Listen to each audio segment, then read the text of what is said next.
মা ফাতেমাতুজ জোহরা রাদিয়াল্লাহু তাআলা আনহা স্বামীর সঙ্গে যখন ঝগড়া লেগেছেন, আল্লাহর নবী মসজিদ নববীতে শুয়েছিলেন। মসজিদ নববীতে শুয়েছিলেন। আল্লাহর নবী দেখতে পাইছেন মা ফাতেমার বাড়ির রহমতের বৃষ্টি পড়া বন্ধ হয়ে গেছে। আল্লাহর নবী ঠিক পাইছে, বুঝতে পারেছে আমার ফাতেমার বাড়ি থেকে রহমতের বৃষ্টি পড়া বন্ধ হয়ে গেছে, না জানি আমার ফাতেমার বাড়িতে কোনো অশান্তি শুরু হয়েছে। ঠিক কিনা বলেন? আল্লাহর নবী চলে গেলেন মা ফাতেমার বাড়িতে। ফাতেমার বাড়ি যা দেখেন মা ফাতেমা চোখের পানি ছেড়ে কাঁদতেছে। নবীজি ডাক দিয়া বলতেছে, ন মা ফাতেমা, আমি বুঝতে পারছি তোমার কোনো কষ্ট হয়েছে, কোনো অশান্তি শুরু হয়েছে। কি হয়েছে বলো? মা ফাতেমাতুজ জোহরা রাদিয়াল্লাহু তাআলা আনহা ডাক দিয়া বলতেছেন, ইয়া রাসূলুল্লাহ, ইয়া হাবিবাল্লাহ, ওগো নবীজি আপনি টের পাইছেন? বাবা গো, এখন বাবার কাছে তো লজ্জায় বলতে পারেন আমার স্বামীর সঙ্গে দুইটা কথা হয়েছে। হয় কি না? হয় কি না বলেন? স্বামীর সঙ্গে কিছু কটু কথা হয়েছে। ইয়া রাসূলুল্লাহ, ইয়া হাবিবাল্লাহ, সামান্য একটু ত্রুটি হয়েছে। আমার স্বামী আমার উপরে রাগ করে বাড়ির থেকে ঘর থেকে বের হয়ে চলে গেছে। আল্লাহর নবী মা ফাতেমাকে বলে দিয়েছেন, ও মা ফাতেমা, মনে রেখে দাও আমার জামাই আলী এবং তোমার স্বামীর পা ধরে মাপছে নিবা। যদি তুমি পা ধরে মাপ না চেয়ে নাও আর আমার জামাই আলী যদি মাপ না করে দেয়, ও মা ফাতেমা, এই অবস্থায় তুমি যদি মারা যাও, আমি রাসূল তোমার মৃত্যু লাশ জানাজায় শরীক হব না। জানাজায় শরীক হব না। আল্লাহর নবী মেয়েকে বলেছেন, মা ফাতেমা, তোমার স্বামীর পা ধরে মাপ চেয়ে নাও, নইলে তুমি মারা গেলে তোমার মৃত্যু লাশটা আমি রাসূল জানাজা করব না।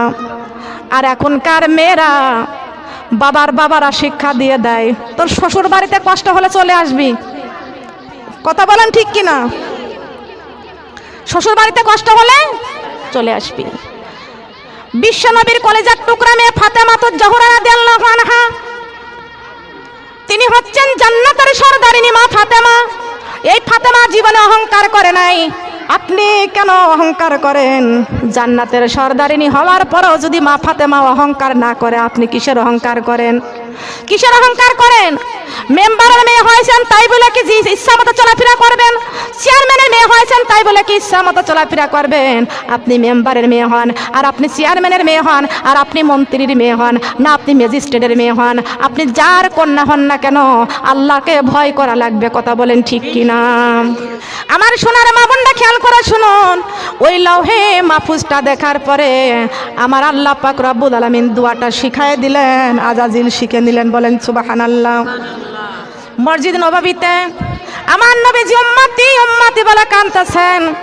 এমনই সময় ওই আজাজিল শয়তান যে দাঁড়িয়ে আছে, আমার নবী দেখতে পাচ্ছে আজাজিল শয়তান দাঁড়িয়ে আছে। আমার নবী ডাক দিয়ে বলতেছেন, এ আজাজিল শয়তান, ইবলিস শয়তান, তুই এখানে কেন আসলি? আজাজিল শয়তান ডাক দিয়ে বলতেছেন, ইয়া রাসূলুল্লাহ, ইয়া হাবিবাল্লাহ, আপনি আমাকে আজাজিল শয়তান বলে গালি দিলেন, আপনি আমাকে শয়তান বলেছেন। ও আল্লাহর নবী, আমি এমন একটা দোয়া জানি, আমি আজাজিল মৃত্যুর সময় দোয়াটা পাঠ করলে আমিও আজাজিল জান্নাতে যাইতে পারবো। সবাই বলেন সুবহানাল্লাহ। এই সুবহানাল্লাহ বলার মধ্যে আসলে দোয়া তো সত্য, দোয়া কি সত্য, কিন্তু ধরে রাখার তো দরকার আছে। শয়তানি করলে কি আর দোয়া ধরে রাখা যাবে? বলেন যাবে কি? আপনি 5 ওয়াক্ত নামাজ পড়েছেন, বাড়ি বাড়ি মানুষের গীবত সমালোচনা করবেন, একটা আমলও আপনার থাকবে না। বলেন থাকবে কি? এই বাড়ির কথা ওই বাড়ি যা বলবেন, ঝগড়া লাগাইয়ে দিবেন। এটা কি করা? একজন মানুষের গীবত, একটা মানুষের একটা অপরাধ যদি পেয়ে যান, বাড়ি বাড়ি সেইটা নিয়ে আলোচনা করতে থাকেন, গীবত করতে থাকেন। কথা বলেন ঠিক কিনা? এই 10টা হলো মেয়েদের মধ্যে বেশি। তা আমল তো ধরে রাখার দরকার আছে, আছে না?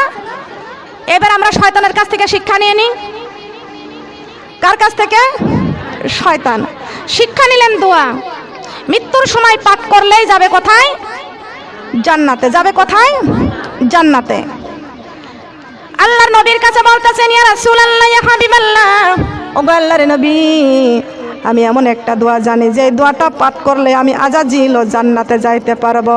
আমার নবী চিন্তিত হয়ে গেছেন, আমার নবী চিন্তায় পড়ে গেছেন যে আজাজিল শয়তানের কথা শুনিয়া ওর ধোকায় পড়িয়া আমার কোটি কোটি উম্মতগুলো জাহান্নামী হয়ে যাবে।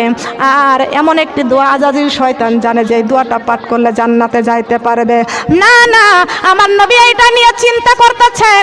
আল্লাহ পাক রব্বুল আলামিন জিবরাইল আলাইহিস সালামকে পাঠায় দিয়ে বলতেছেন, জিবরাইল, ও জিবরাইল, আমার বন্ধু চিন্তায় পড়ে গেছে আজাজিল শয়তানের কথা শুনিয়া। জিবরাইল রে, আমার বন্ধুর কাছে তুমি যাও, আমার বন্ধুর কাছে বলে আসো আজাজিল শয়তান যা বলেছে কথাই সত্যই বলেছে, কিন্তু আমি আল্লাহ পাক রব্বুল আলামিন ওই শয়তানের মৃত্যুর 100 বছর আগে ওর মন থেকে দোয়াটা ভুল করে দেব। তাহলে শয়তানি করলে কি মৃত্যুর সময় পাবো? সব তো হারাইয়াই ফেলতেছি, ঠিক কিনা বলেন? মনে করতেছি নামাজ পড়তেছি, জান্নাত কামাই করতেছি, কিন্তু না, আপনি যে অন্যের গীবত সমালোচনা করতেছেন, আপনার যা আমল করতেছেন সব আপনার ওই বান্ধবীর কাছে চলে যাইতেছে। আপনি মনে করেছেন ও আমার দুশ্মন, কিন্তু না, আপনার সব আমলগুলো ওই ব্যক্তি পেয়ে যাচ্ছে। কিয়ামতের কঠিন দিনে আল্লাহ পাক রব্বুল আলামিন বিচারের কাঠগড়ায় সবাইকে দাঁড় করায় দিবে। আপনি বেশি আমল করেছেন, আপনার প্রতিবেশী কম আমল করেছে। যেই ব্যক্তি কম আমল করেছে অনেক আমল নিয়ে জান্নাতে চলে যাইতেছে। আপনি তাহাজ্জুদ পড়েছেন, কোরআন তেলাওয়াত করেছেন, রমজান মাসে রোজা রাখেছেন, কত আমল করেছেন। কাল কিয়ামতের কঠিন দিনে আপনাকে ফকির হয়ে দাঁড়ায় থাকা লাগবে। আল্লাহ পাক রব্বুল আলামিন বলবে, বান্দি তুই জাহান্নামে চলে যা।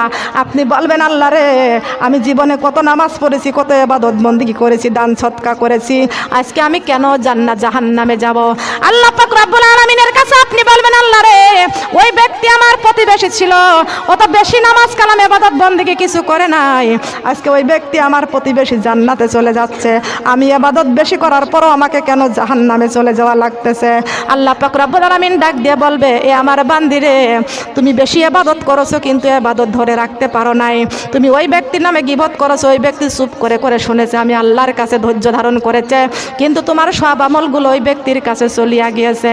তোমার আমলগুলো সব ওই ব্যক্তি পেয়ে জান্নাতুল ফেরদাউসে আজকে রওনা দিয়েছে, আর তুমি জাহান্নামের রাস্তায় রওনা দাও। কি করলাম দুনিয়াতে? মা বোনেরা গীবত করা বন্ধ করে দিবেন, মানুষের সমালোচনা করা বন্ধ করে দিবেন। যদি কারোর ভিতরে গোপনীয় কোনো দোষ পান, ভুল ত্রুটি সবার ভিতরে আছে, যদি গোপনীয় দোষ পান গোপনে তাকে সতর্ক করে দেন।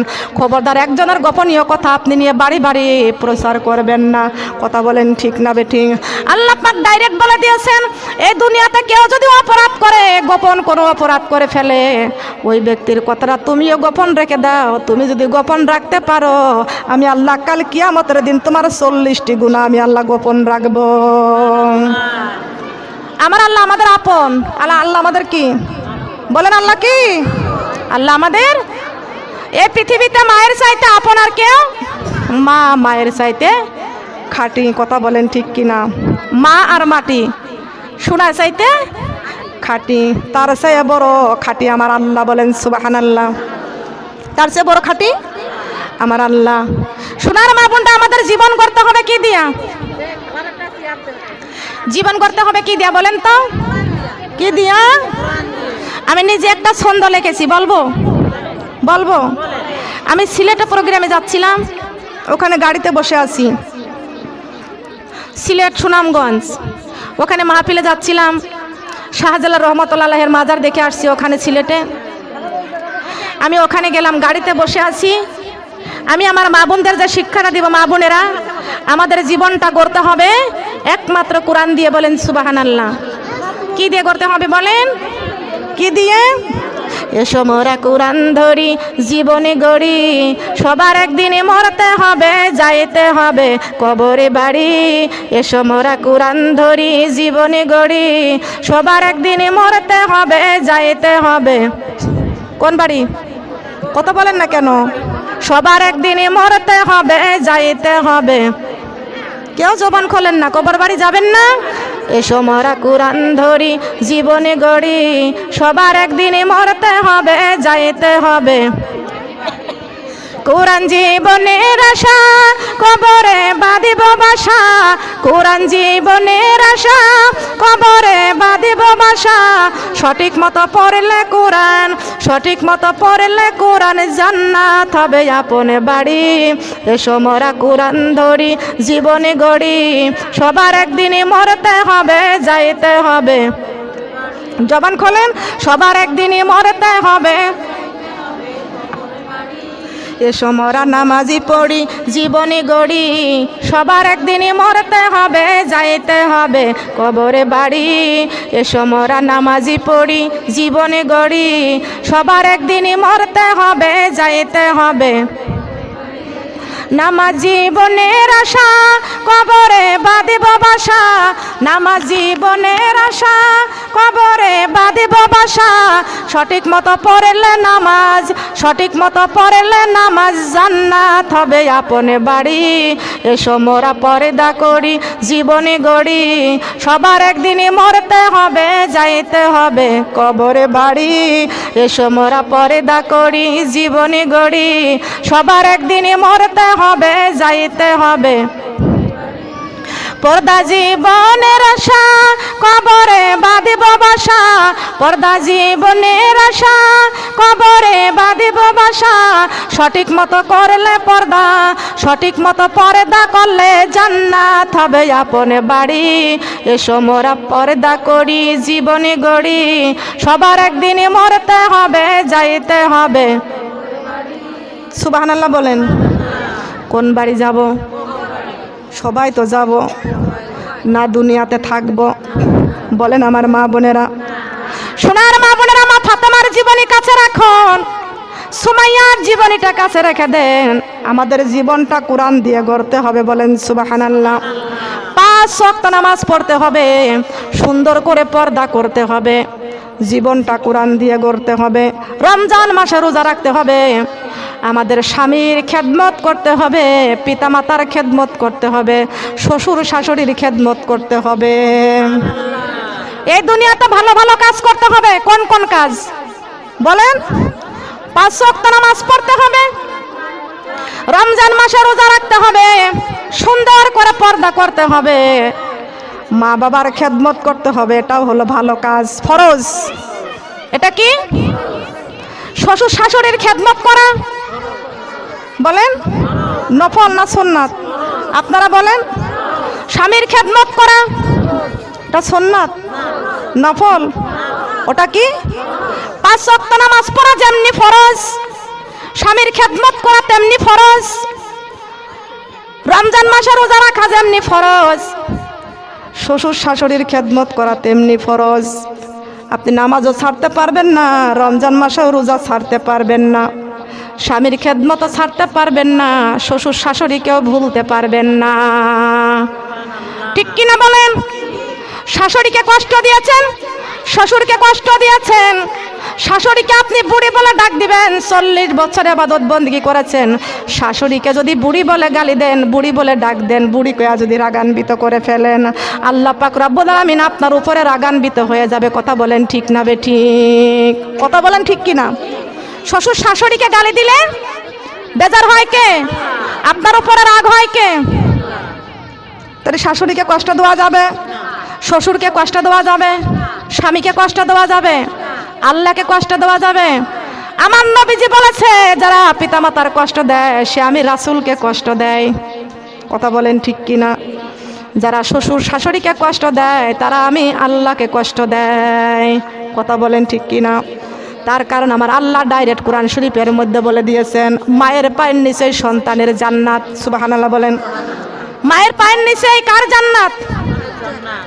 প্রত্যেকটা সন্তানের মায়ের পায়ের নিচেই জান্নাত। জান্নাতে মায়ের পায়ের নিচেই বলছে নবী হাদিসেতে, জান্নাত মায়ের পায়ের নিচেই বলছে নবী।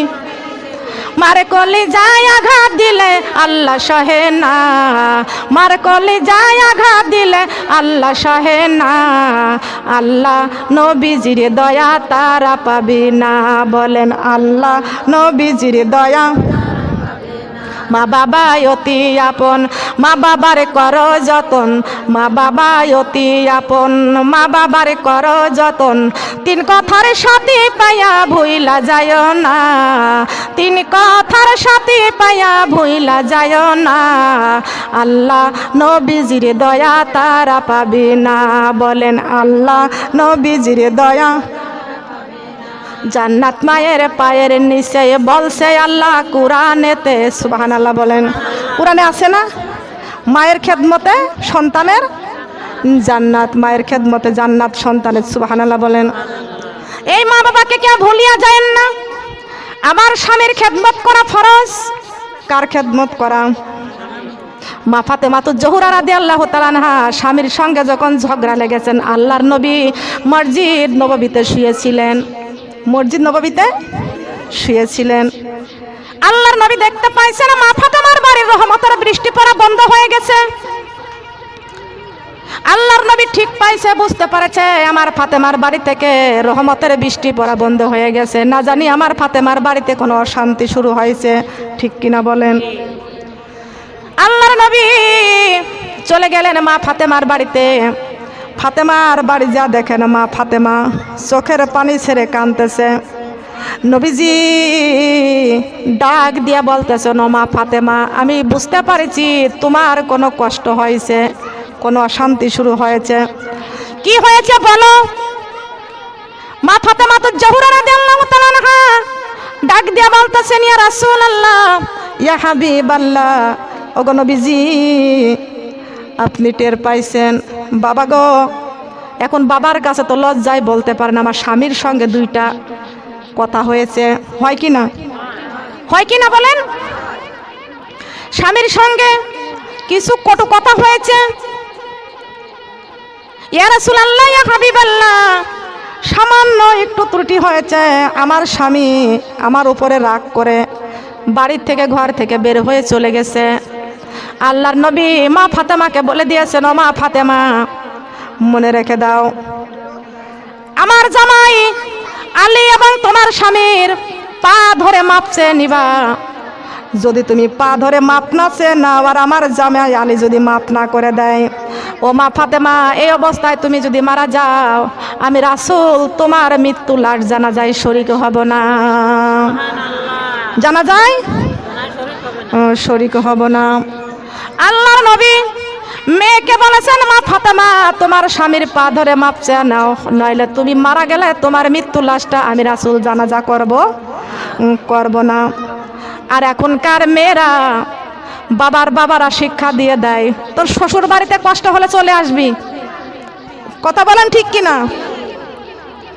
শ্বশুর বাড়িতে কষ্ট হলে চলে আসবি।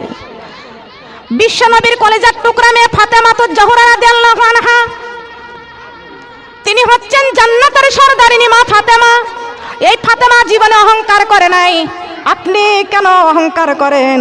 জান্নাতের সরদারিনী হওয়ার পরেও যদি মা ফাতেমা অহংকার না করে, আপনি কিসের অহংকার করেন? কিসের অহংকার করেন? মেম্বারের মেয়ে হয়েছেন তাই বলে কি ইচ্ছা মতো চলাফেরা করবেন? চেয়ারম্যানের মেয়ে হয়েছেন তাই বলে কি ইচ্ছা মতো চলাফেরা করবেন?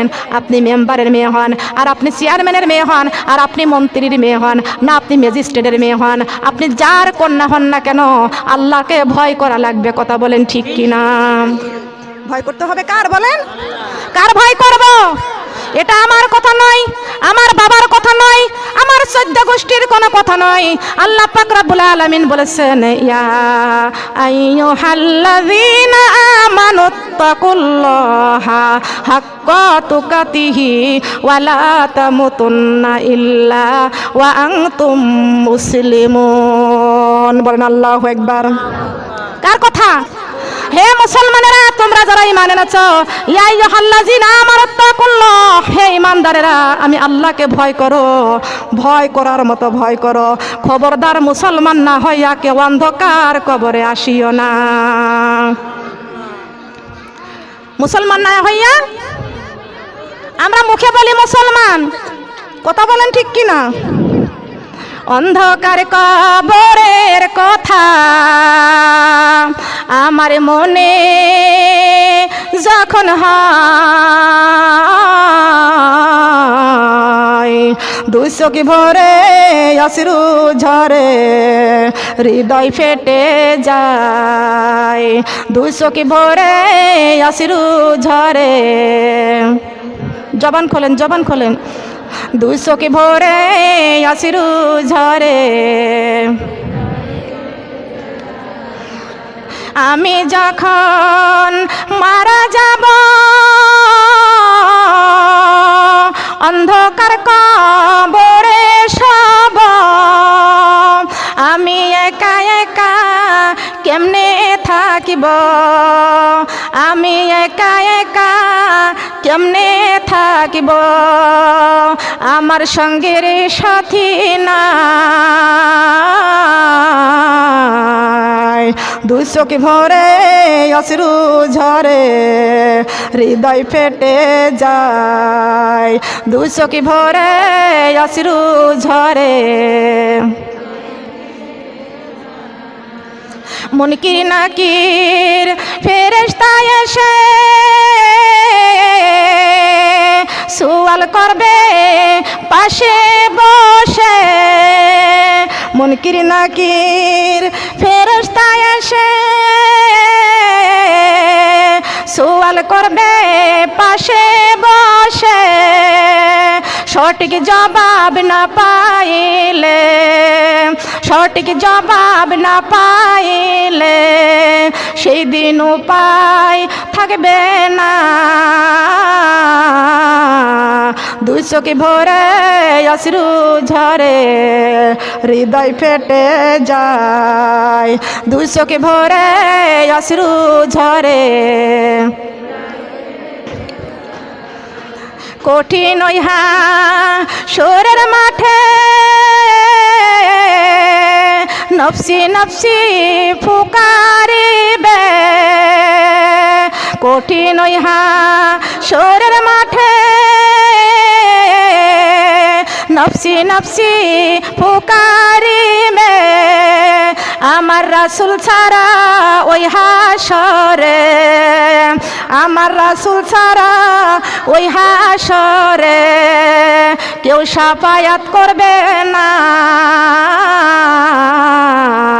দুই চোখ ভরে অশ্রু ঝরে হৃদয় ফেটে যায় দুই চোখ ভরে অশ্রু ঝরে হৃদয় ফেটে যায় সুবহানাল্লাহ বলেন কবরের কথা মনে করার দরকার আছে কিনা বলেন আছে কিনা জান্নাতের সরদারিনী মা ফাতেমা সারাক্ষণ কাঁদছে কবরের ভয়ে বলেন সুবহানাল্লাহ বিশ্বনবীর প্রথম স্ত্রী খাদিজাতুল কুবরা রাদিয়াল্লাহু আনহা কবরের ভয়ে কাঁদছেন সবাই বলেন সুবহানাল্লাহ এ মুসলমান মা বোনেরা আজকে আমাদের ফাতেমার জীবনী আমাদের কাছে রাখতে হবে সুমাইয়ার জীবনীটা আমাদের কাছে রাখতে হবে স্বামীর খেদমত করতে হবে শ্বশুর শাশুড়ির খেদমত করতে হবে মা বাবার খেদমত করতে হবে আপনাদের পাড়া প্রতিবেশী যারা আছে গরিব মিসকিন তাদেরকেও সহযোগিতা করতে হবে এটা হলো ভালো কাজ ঠিক কিনা বলেন ইন্না দীনা ইনদাল্লাহিল ইসলাম ইসলামটা হলো শান্তির ধর্ম ইসলামের মধ্যে মারামারি নয় ইসলামের মধ্যে কাটাকাটি নয় ইসলামের মধ্যে রক্তপাত নাই কিন্তু ইসলাম আমাদেরকে মানতে হবে বলেন সুবহানাল্লাহ ইসলাম আমাদের কোরআনের রাস্তায় কেউ বাধা দিতে বলেন পারবে কি ইসলামের রাস্তায় কেউ বাধা দিতে পারবে ইসলামটা কার পক্ষ থেকে আসছে ইসলামটা কোনো বংশীয়ত থেকে আসে নাই ইসলামটা কোনো মার্কেট থেকে আসে নাই ইসলামটা আছে মহান আল্লাহ পাক রব্বুল আলামিনের পক্ষ থেকে বলেন সুবহানাল্লাহ আমরা সে আল্লাহরই বান্দা আমরা ইসলাম নিয়ে কবরে যাইতে চাই কথা বলেন ঠিক কিনা আমরা জীবন দিব কিন্তু আমার নবীজির জন্য আমরা এই কোরআন শরীফ পাইছি বলেন সুবহানাল্লাহ কার জন্য পেয়েছি নবীজির জন্য কোরআন শরীফটা পেয়েছি আমরা নবীজি আমার কান্দেন রব্বি হাবলি উম্মতি রব্বি হাবলি উম্মতি ওয়াল্লাহ আমার উম্মতের উপায় কি আমার উম্মতের উপায় কি আমার উম্মতের উপায় কি আমার নবীজি চোখের পানিগুলো ছেড়ে ছেড়ে আমার নবী কাঁদতে লাগলেন আমার আল্লাহ পাক রব্বুল আলামিন ডাক দিয়ে বলেছেন জিবরাইল ও জিবরাইল এই কোরআনটা আমি আসমানে রাখবো না জমিনে রাখবো না পাথরেও রাখবো না এই কোরআনটা আমি আল্লাহ পাক রব্বুল আলামিন আমার বন্ধুর উপরে আমি আল্লাহ নাজিল করে দিব জিবরাইল এই কোরআনটা নিয়ে আমার নবীজির কাছে চলে গেছেন। আমার নবীজি এই বলতেছেন আমি তো কোরআন পড়তে পারি নাই। আমার আল্লাহ পাক রব্বুল আলামিন ডাক দিয়ে বলতেছেন জিবরাইল আমার বুকে বন্ধুর বুকের সঙ্গে আলিঙ্গন করো, বলেন সুবহানাল্লাহ। বন্ধুর বুকের সঙ্গে বুক লাগাইয়া আলিঙ্গন করেন। আমার নবীজি জিবরাইলের বুকের সঙ্গে বুকটা লাগাইয়া বুকটা আলিঙ্গন করলেন। আমার নবীজির মুখ থেকে জবান থেকে বের হয়ে গেলেন। আমার নবীজির জবান থেকে বের হয়ে গেলেন। আমার নবীজি বললেন ইকরা বিসমি রব্বিকাল্লাযী খলাক। হে নবী পড়ো, আপনি পড়ুন। কার নামে? রবের নামে। কার নামে? রবের নামে পড়তে হবে, বলেন সুবহানাল্লাহ। আমার রবের নামে পড়তে হবে কোরআন। কার নামে? আল্লাহর নবী পড়লেন ইকরা বিসমি রব্বিকাল্লাযী খলাক। হে নবী আপনার রবের নামে আপনি পড়ুন। আমার নবী পড়লেন। বন্ধুরে আপনার সাহাবীদের কাছে জানাইয়া দেন, প্রেরণ করে দেন, বলে দেন ইন্না আরসালনাকা বিল হাক্কি বাশীরা ওয়া নাযীরা। হে নবী আমি আপনাকে দারোগা বানাইয়া পাঠাই নাই, ম্যাজিস্ট্রেট বানাইয়া পাঠাই নাই, এমপি বানাইয়া পাঠাই নাই, মন্ত্রী বানাইয়া পাঠাই নাই। আপনাকে দুনিয়ায় পাঠায় দিয়েছি। ওয়া ইজ ক্বালা রাব্বুকা লিল মালাইকাতি ইন্নী জাইলু ফিল আরদি খলিফা। বলেন আল্লাহু আকবার। হে নবী আপনি পড়ুন, আপনাকে আমি দুনিয়ার বুকে পাঠায় দিয়েছি। আদম সন্তান যাদেরকে আমি দুনিয়ায় পাঠায় দিয়েছি তারা সবাই আমি আল্লাহর খলিফা। কার খলিফা বলেন? আমরা কার খলিফা? সোনার মা বোনরা কান লাগান, খেয়াল করে শুনুন। আমাদের জীবনটা জীবন যাপন করতে হবে। মেয়েদেরকে এই 5 ওয়াক্ত নামাজ পড়তে হবে। আর আমাদের ঘরটা সাবধান করতে হবে, বলেন সুবহানাল্লাহ। কি সাবধান করতে হবে? এই কোরআনটা পেয়েছি, প্রত্যেকটা মানুষের মা বোনদের ঘরে কোরআন আছে কি আছে না? আছে না? দেখি আমরা কারা কারা কোরআন তেলাওয়াত করতে পারি। মুরব্বী মা বোনেরা যারা আছেন, যাদেরকে কোরআন শিক্ষার বয়স নাই, 5 ওয়াক্ত নামাজ পড়েন, আল্লাহর জিকির করেন, তালিমে যান। যে ব্যক্তি কোরআন পড়ে তেলাওয়াত করে তার পাশে বসে কোরআন শোনেন, বলেন সুবহানাল্লাহ। তার কারণ যে ব্যক্তি একজন ব্যক্তি কোরআন তেলাওয়াত করে আরেকজন ব্যক্তি শ্রবণ দিয়ে শুনে, কোরআন তেলাওয়াতকারী যে সওয়াব পাবে, শ্রবণকারী যে শ্রবণ দিয়ে শুনবে তারও সেই সওয়াব পাবে, বলেন সুবহানাল্লাহ। এই যে আমি বক্তব্য দিচ্ছি, কোরআনের বক্তব্য দিচ্ছি, হাদিসের বক্তব্য দিচ্ছি, আমাকেও যে সওয়াব হচ্ছে আপনাদেরকেও, বলেন সওয়াব পাচ্ছেন কি পাচ্ছেন না? কেমন সওয়াব পাচ্ছেন একটু ভালো করে খেয়াল করে শুনুন।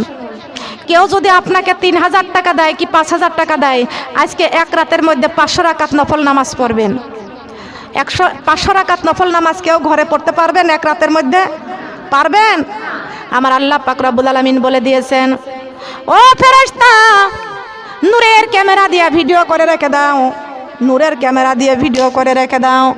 আমার বান্দা একটা রাতের মধ্যে কেউ যদি 5000 টাকা দিত তারপরও 500 রাকাত নফল নামাজ পড়তে পারতো না। কিন্তু আমার বান্দা তাফসীরুল কোরআনের মাহফিলে আমার বান্দা কোরআন শোনার জন্য বসে গেছে। ফেরেশতারা রে, আমার বান্দার এই জান্নাতের বাগানে কোরআন শোনার জন্য, হাদিসের বাণী শোনার জন্য, কোরআনের মাহফিলে বসার জন্য আমি আমার বান্দার 500 রাকাত নফল নামাজের সওয়াব দান করে দিয়েছি। আমাদের আমল নামায় 500 রাকাত নফল নামাজের সওয়াব পাইছি, বলেন সুবহানাল্লাহ। তাহলে এই জান্নাতের বাগানে বসার দরকার আছে কি না? এই কোরআনের মাহফিল শুধু আজকেই হবে না, আবারও হবে। আবারও হবে কি হবে না? আবারও হবে। চান আপনারা সবাই? কারা কারা চান দেখি? সবাই চাই তো? ঠিক আছে, আল্লাহ তুমি কবুল করো, বলেন আমিন। আবারও যেন হয়। তার কারণ একবার যদি দেখিতাম মাগো জান্নাতেরি মেলা, দুনিয়াদারি কাজ কর্ম ছেড়ে কোরআনে পড়িতাম সারা বেলা।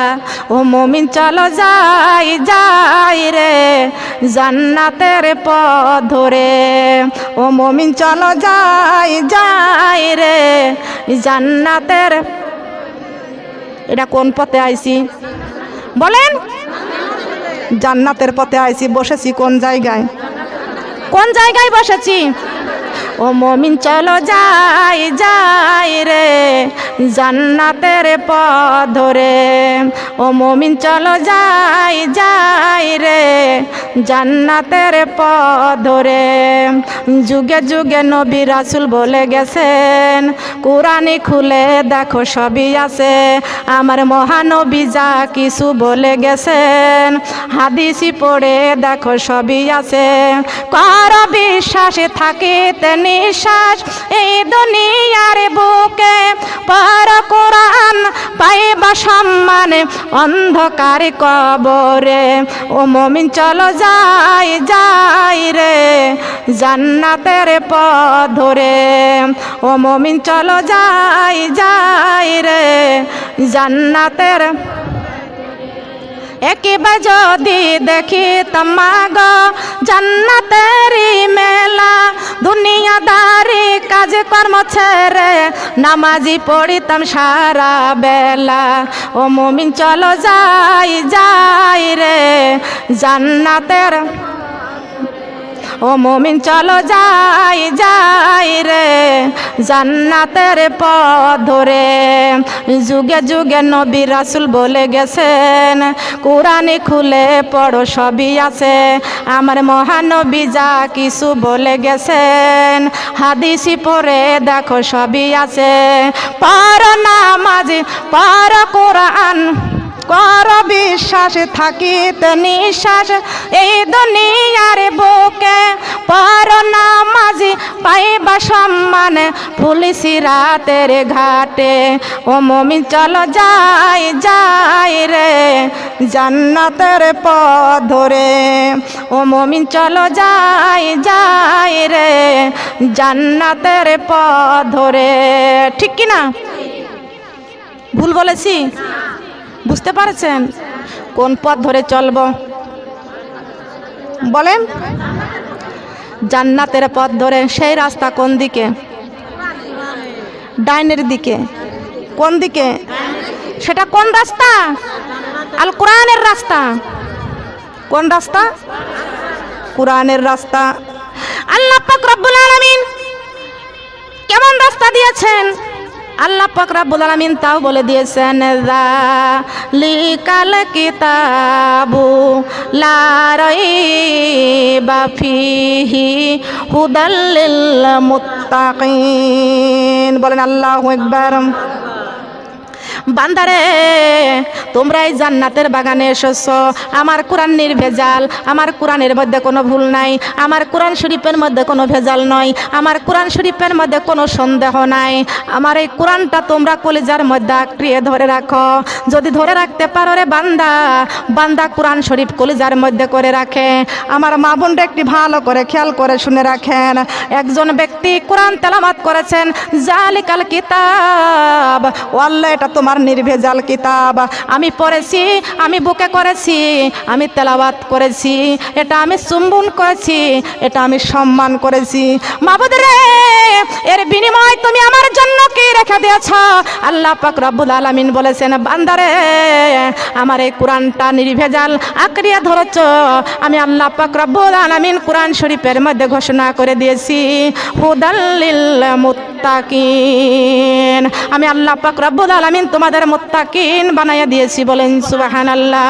আমি আল্লাহ তোমাদের মুত্তাকি বলে ঘোষণা করে দিলাম। বলেন সুবহানাল্লাহ। যেটা আমি আল্লাহ পাক রব্বুল আলামিন অন্য কোনো বই পুস্তকে বলি নাই, আমি আল্লাহ কোরআন মাজিদের মধ্যে ঘোষণা করে দিয়েছি। কোথায় বলে দিয়েছে? এই বান্দি আল্লাহর কোরআন তেলাওয়াত করে আর ডাক দিয়ে বলে, আল্লাহ তোমাকে দেখি নাই, 70 বছর সেজদা করতেছি তোমারে দেখি নাই, 50 বছর সেজদা করতেছি তোমারে দেখি নাই, 80 বছর হয়ে গেল সেজদা করতেছি আমি তোমারে দেখি নাই। আল্লাহ বলেছেন, বান্দি রে কান্দিস না, তোর মৃত্যুর পরে আমি আল্লাহ তোর সঙ্গে দেখা করব ইল্লিনে। ইল্লিন মানে কোন জায়গা? ইল্লিন মানে কোন জায়গা? জান্নাতের মধ্যে। বলেন সুবহানাল্লাহ। এই দুনিয়ায় আল্লাহর সঙ্গে দেখা হয় নাই। সোনার মা বোনরা কান লাগান, খেয়াল করে শুনে রাখেন, একটু ভালো করে কান লাগান। আমরা মেয়ে মানুষ, আমাদেরকে চলার ত্রুটি আছে, পর্দা করি নাই, মিথ্যা কথা বলি, চুগলখুরি করি, নামাজ পড়ি নাই, পরনিন্দা করে বেড়াই। একটু ভালো করে কান লাগান, খেয়াল করে শুনে রাখেন। আল্লাহর নবী একদিন সংবাদ পাইছে আমার মা ফাতেমা নাকি অসুস্থ হয়ে পড়ে আছে, আর 7 দিন ঘর থেকে বিছনা থেকে বের হতে পারে না, উঠতে পারে না। আমার মা ফাতেমা বিছনা থেকে উঠতে পারে না। এই সংবাদটা পেয়ে আল্লাহর নবী মা ফাতেমার বাড়িতে চলে গেছেন। নবীজি ফাতেমার দরজায় দাঁড়াইয়া ডাক দিয়ে বলতেছেন, ফাতেমা গো, ও ফাতেমা, দরজাটা খুলিয়া দাও মা। খুব খেয়াল করে শুনুন, আল্লাহর নবী ডাক দিয়ে বলতেছেন, ও মা ফাতেমা, দরজাটা খুলিয়া দাও মা। মা ফাতেমা ঘরের ভিতর থেকে আওয়াজ, কথা বলতে পারে না, খায় না একাধারে 7 দিন। মা ফাতেমা ভিতর থেকে ডাক দিয়ে বলতেছেন, আব্বাজান, ইয়া রাসূলুল্লাহ, ইয়া হাবিবাল্লাহ, কেমনে দরজাটা খুলিয়া দিব বাবা গো? এমন একটা পোশাক আমার পরনে আছে, শরীরে আছে, যেটা মাথা ঢাকলে শরীর ঢাকতে পারি না, শরীর ঢাকলে মাথার দিকে ঢাকতে। এমন একটি পোশাক আছে, যেই পোশাক দিয়ে আমি দেহ ঢাকলে মাথা ঢাকতে পারি না, মাথা ঢাকলে দেহটা ঢাকতে পারি না। বাবা গো, আমি কেমনে দরজাটা খুলিয়া দিব? আল্লাহর নবী মা ফাতেমার জন্য মাথার পাগড়িটা খুললেন। সুবহানাল্লাহ বলেন। কি খুললেন? মাথার। আমার মা বোনরা খেয়াল করুন, লক্ষ্য করুন, আমার আল্লাহ পাক রব্বুল আলামিন পর্দার কথা কোরআন শরীফের মধ্যে ঘোষণা করে দিয়েছেন। আমার আল্লাহ পাক রব্বুল আলামিন কোরআন শরীফের মধ্যে সূরা আহজাবের 33 নম্বরে আয়াত আল্লাহ ঘোষণা করে দিয়েছেন, ওয়াকারনা ফি বুয়ুতিকুন্না ওয়ালা তাবাররাজিনা তাবাররুজাল জাহিলিয়াতিল উলা। আল্লাহু আকবার। আমি বানায়া বললাম? বানাইছি? মার্কেট করেছি কুষ্টিয়া থেকে, মার্কেট করেছি, আপনাদের ঝিনাইদহ থেকে মার্কেট করেছি। কোথা থেকে মার্কেট করেছি? আমার মনে হয় আমি নোয়াখালীতে গেছিলাম, ওইখান থেকে মার্কেট করে আনছি। না, আমি সিলেট থেকে মার্কেট করেছি, আর নইলে ভারতে গেছিলাম, ভারত থেকে মার্কেট করেছি। ভারত দক্ষিণ 24 পরগনা গিয়েছিলাম, ওখান থেকে তো মার্কেট করি নাই, সেখানেও কোরআনের কথাই বলে এসেছি। কথা বলেন ঠিক কি না?